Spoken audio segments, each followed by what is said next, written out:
Miss হবে না আপনার পছন্দের টিভি শো। দেখুন জি5 অ্যাপে একদম ফ্রি। তুমি হয়তো জানো না আমি কিংশুকদার প্রতি কতটা কৃতজ্ঞ।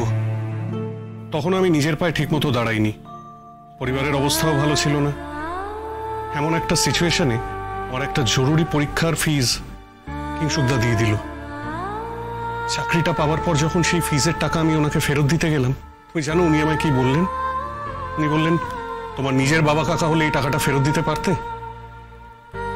রাই শুধু এই যুগে নয়, সে যুগেও এত বড় একটা আর্থিক সাহায্য কিন্তু খুব একটা সুলভ ছিল না।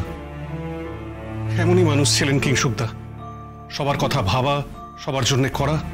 আর তুমি সেই কিংশুকদার মেয়ে, তুমি আমার কাছে এসেছো, আমার যথাসাধ্য সাহায্য আমি তোমাকে করব, তুমি কিচ্ছু চিন্তা করো না। আমার সেই বাবার মান সম্মান আজকে ধুলোয় মিশে যেতে চলেছে রঞ্জনদা। তুমি হেল্প না করলে আমি, আমার পরিবার, আমাদের সকলকে মিথ্যে অপবাদের কলঙ্ক বয়ে বেড়াতে হবে সারা জীবন। জানি না এইভাবে আমরা বাঁচতে পারবো কিনা। সে কি এইভাবে বলছো কেন? আচ্ছা রাই, তুমি আমাকে পুরো ঘটনাটা একবার একটু গুছিয়ে বলো তো। ডু নট হেজিটেট, কোনো রকম সংকোচ করবে না, আমি তোমার বড় দাদার মতো, আমাকে বলো। হ্যাঁ বলছি। এই সুদীপ্ত যখন তোমাকে এনভেলপটা আনতে বলেছিল তখনই তোমাকে ফ্রেম করার প্ল্যান করে ফেলেছিল। আচ্ছা রাই, তুমি একটা ব্যাপারে শিওর তো, ওখানে কোনো এনভেলপ ছিল না? পরিষ্কার মনে আছে আমার, কোনো এনভেলপ ছিল না ওখানে রঞ্জনদা। তার মানে টাকাটা ছিলই না, অনেক আগেই সরিয়ে ফেলেছিল। আমার একটা জিনিস কেমন অদ্ভুত লাগছে, একটা মানুষ এতদিন ছুটি কাটিয়ে ফিরলো, ফিরে বলে দিল যে টাকাটা জমা দিতে যাওয়ার কথা ছিল, জমা দেওয়া হয়নি, টাকাটা নাকি ওখানেই রাখা ছিল, আর সকলে ওর কথা বিশ্বাসও করে নিল। কিন্তু আমার কথা কেউ বিশ্বাস করলো না।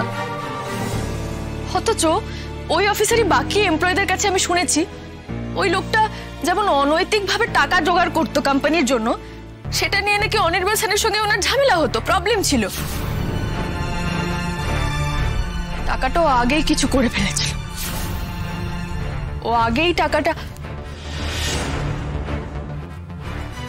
রঞ্জনদা, এই কথাটা আমার আগে মাথায় আসেনি কেন? কি কথা? হ্যাঁ, ডোন্ট ওয়ারি, ওই 25 লাখের গড়মিল কোনোদিনও মিটবে না। এই সমস্ত হিসেবটা আমার কাছেই সেফ থাকবে।